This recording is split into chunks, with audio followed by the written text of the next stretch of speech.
You're now watching The Wash Daily. Today in news, Charlotte's Web, the company who makes CBD products famous for working with Charlotte Fiji's having financial difficulties.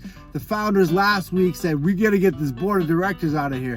They got John Tortoroli, the guy over at Bacardi for years. He's now running the ship into the ground, the Stanley brothers are saying. The Stanley brothers started the company years ago, and now they've gotten as a full corporation, and now they have to abide by the rules. And part of the rules means they have to move out of their positions of ownership of the company because there's a conflict of interest, is what the board members are saying. The Stanley brothers tried to grab some of the employees and start a brand new board, replacing most of the board with themselves and their friends who are currently on the board of directors.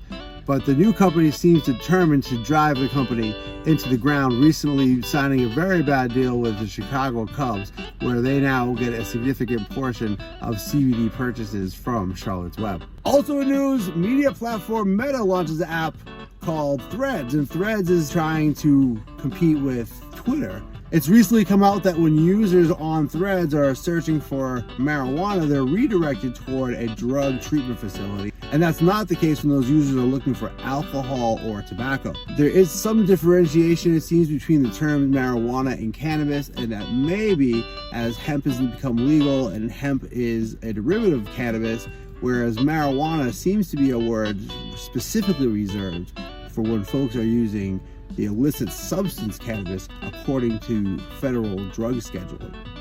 Also in news, medical marijuana has been a problem for folks who are using or holding or purchasing handguns and other firearms, but now a court case in Arkansas is setting a precedent that says that the federal government doesn't have the right to restrict firearm ownership from folks who are using cannabis.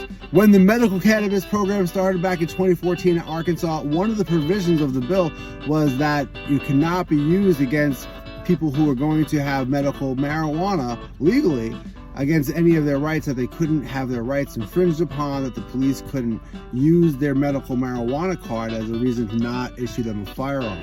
Well, that law seems to have been upheld in a court recently, and now folks in Arkansas who are using cannabis, medically anyway, are also allowed to have firearms and purchase firearms.